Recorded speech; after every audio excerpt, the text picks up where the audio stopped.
qu'il y a eu une petite coupure dans le live.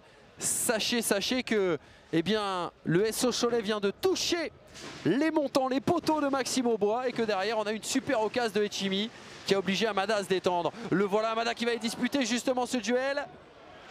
Et ça sera un renvoi 5,50 m. On réclamait sans doute quelque chose. Je reviens un petit peu sur ce que tu disais tout à l'heure. Tu parlais d'émulation.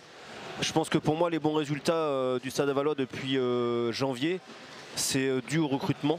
Oui, qui a été à mon avis sûr. très bien fait. Et le retour de joueurs comme Enchimi, Scaramodino et tous ces joueurs qui ont été recrutés. Ça amène de la quantité et de la qualité au groupe Lavallois et ce qui à mon avis manquait depuis le début de saison. Exactement.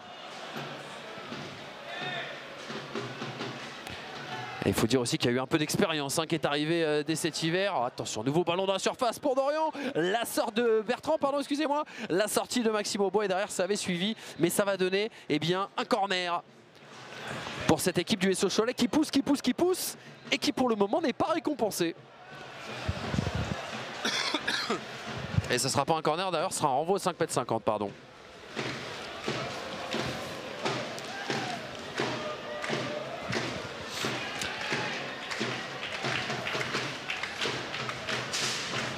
Le renvoi pour justement Maxime Aubois. On parlait tout à l'heure de Diego Gomez, il en a connu des clubs, on l'a dit, Angers en Ligue 1 et en Ligue 2, Boulogne en National, Montluçon en CFA2, Tours en Ligue 2 et National, Guignon en Ligue 2 à l'époque. Il a un match de Ligue 1 justement avec le SCO. Et on se rappelle de son but exceptionnel marqué à Grenoble, reprise de volée du gauche en pleine lucarne. Lui qui avait connu une grosse blessure en 2009. Avec Alexis Bossetti, il y a le bon démarrage de Davel Mayal à côté droit. Finalement, on va servir Espinoza. Oh, la frappe, elle est limpide. Et ça a bien suivi derrière Patrick Etchimi. Pas de position de hors-jeu. Et ça fait 2-0. Le Stade Lavallois qui prend le large. Regardez cette belle célébration de part et d'autre. Et bien, cette fois-ci, je vais pas dire que la baraque est tombée sur le chien parce que la cabane, pardon, c'est même mieux. Parce qu'il peut encore s'en passer des choses. Mais en tout cas, il y a eu des grosses occasions pour le SO Cholet qui n'a pas su convertir et qui a été puni sur cette réalisation de Patrick Etchimi. Ouais, c'est exactement ça. Ils n'ont pas été capables de marquer sur leur temps fort qui a duré, je dirais, un petit quart d'heure. Et ils se sont fait punir, je dirais, contre le cours du jeu quand même. Complètement. Vous faites bien de le dire, Malik. Contre le cours du jeu. Parce qu'ils montraient des choses vraiment ils montraient des choses très intéressantes, les Choletais, depuis ce début de seconde période. Et d'ailleurs, passer l'heure de jeu, c'est d'habitude un quart d'heure où Laval souffre. Le deuxième où Laval encaisse le plus de buts. Mais c'est surtout le deuxième quart d'heure où Cholet encaisse le plus également. Et le Stade Francis Le Basser, eh bien, sent peut-être un petit parfum de Ligue 2. Un tout petit. Des premiers prémices peut-être, mais en tout cas, on a eu le droit à une pluie de confettis.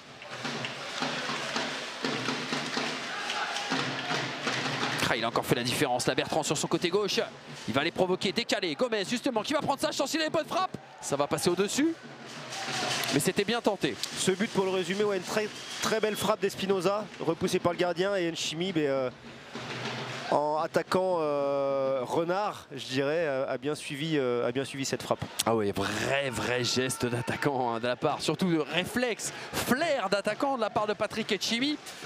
Je vous en parlais justement un petit peu plus tôt, lui qui était parti au Paris FC pensant jouer en national. Finalement, le club a été repêché en Ligue 2. Et puis juste derrière, malheureusement, le PFC a refait un peu son recrutement. Il n'a pas eu beaucoup de temps de jeu, Patrick Etchimi, malgré son grand talent, qui sortait deux grosses saisons en National 2. Et il est venu aider Laval. J'ai pas les stats, mais il me semble que c'est son premier but sous les couleurs tango. J'ai peur de vous dire une bêtise. N'hésitez pas à me contredire sur l'hashtag national FFF, bien sûr. Gabriel Etinoff. Oh, la belle récupération là de Gomez qui avait bien vu le coup venir avec Bakir, Samir Bakir qui est rentré en jeu un peu plus tôt. On avait oublié de le signaler. Un vrai point de fixation avec 1m92. Gomez qui avait essayé de faire la différence, qui s'est finalement écroulé. Attention parce qu'il y a un nouveau bon démarrage.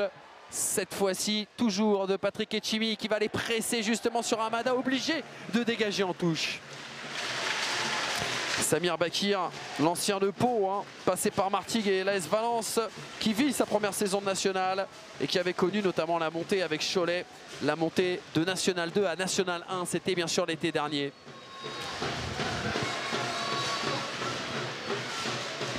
Maillet là, côté droit, on a pu centrer, mais le dégagement finalement, c'est pas terminé. Ouboulang Mendes là qui a décalé.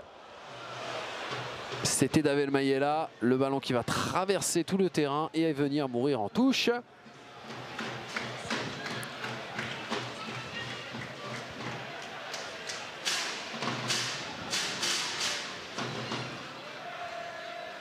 On va voir la force de caractère de ce SO Cholet, parce qu'on le rappelle, un petit but viendrait de leur part, viendrait tout changer aussi dans la physionomie.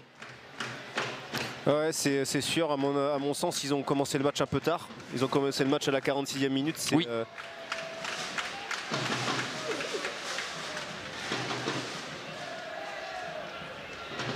On a Céline sur l'hashtag National FFF qui nous dit « Messieurs, ne tombez pas malades, ne prenez pas froid, car nous serions obligés de nous passer de bons commentaires et d'une ambiance chaleureuse. » Merci Céline.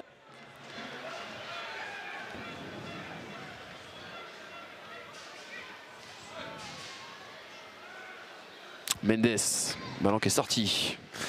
Ça sera pour une remise en jeu.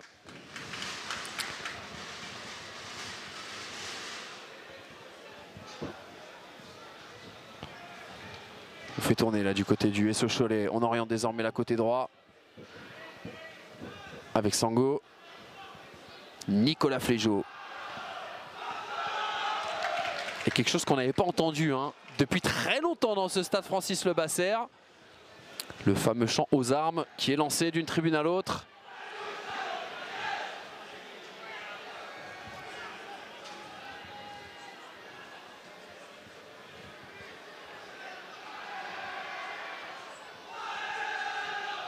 Bon, c'est encore un peu timide, c'est le temps de se roder, de chauffer la voix bien sûr et de retrouver les bonnes habitudes. Et c'est déjà reparti pour Anthony Scaramozzino, la côté gauche. Peut-être une possibilité de centre bien enlevée à nouveau par Sandy Payot.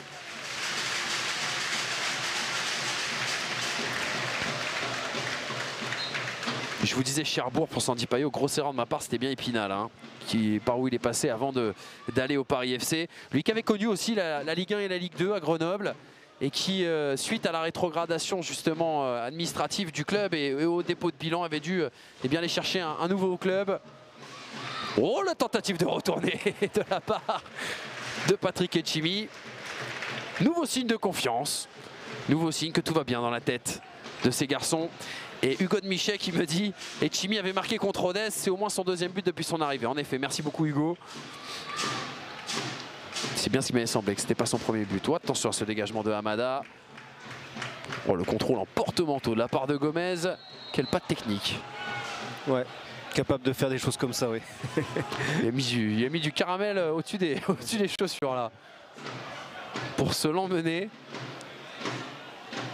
Vous êtes étonné de le retrouver en championnat national, Gomez, justement Malik, vous qui le connaissez bien?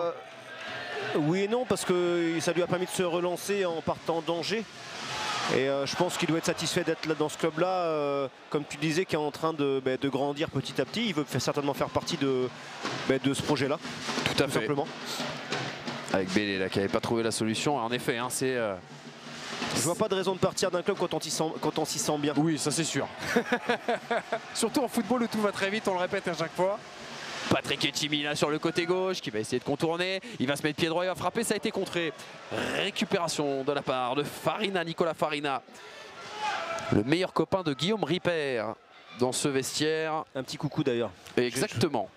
J'ai joué avec lui au Stade Lavallois, donc je lui passe le bonjour. C'est pour ça que je vous ai lancé comme ça à l'aveugle. Pour évoquer les vieilles connaissances. Ils ont joué ensemble dans 5 clubs différents, Nicolas Farina et Guillaume Ripper.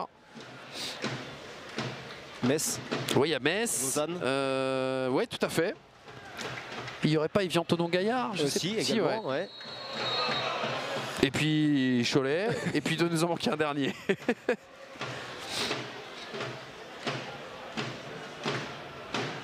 Il avait évolué en D1 roumaine, hein, Nicolas Farina. Il passait également par le Luxembourg, la D1 luxembourgeoise, la D2 allemande à l'Énergie Cottbus. Et là, c'est Diego Gomez qu'on va suivre justement pour ce coup franc. Et finalement, il va le laisser, tiens. Il va laisser eh bien, Dylan Mboumouni le soin de se charger de ce coup de pied arrêté.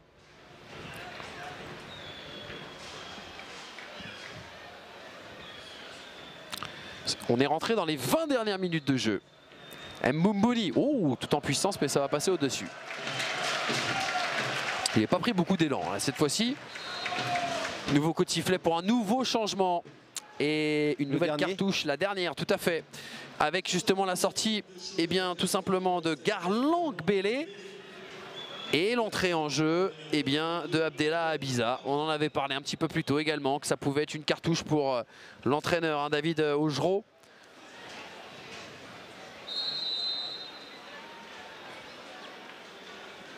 Et c'est festival de dédicace pour David Cherouillot sur le hashtag national FFF qui nous dit dédicace aussi à Anthony Véron qui doit avoir un peu froid.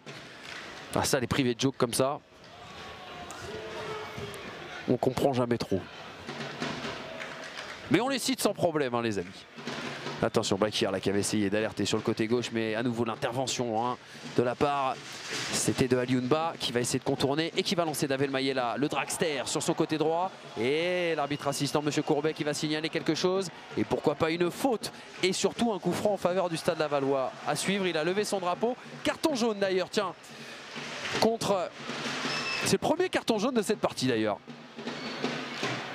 Et on va vous dire dans quelques instants qui est l'heureux bénéficiaire. C'est un joueur du SO Cholet. Ça ne m'étonnerait pas que ce soit Mboumouni. On va le voir se retourner. Il ne veut pas nous montrer son maillot. Mais c'est bien Mboumouni. Par élimination, c'est bien lui. Florian Makedjouf, tiens, pour frapper ce coup de pied arrêté. C'est ça aussi la force du Stade Lavallois, d'avoir une variété d'artilleurs. On a beaucoup parlé d'Alexis Bossetti, d'Anthony Scaramotino. N'oubliez pas que Florian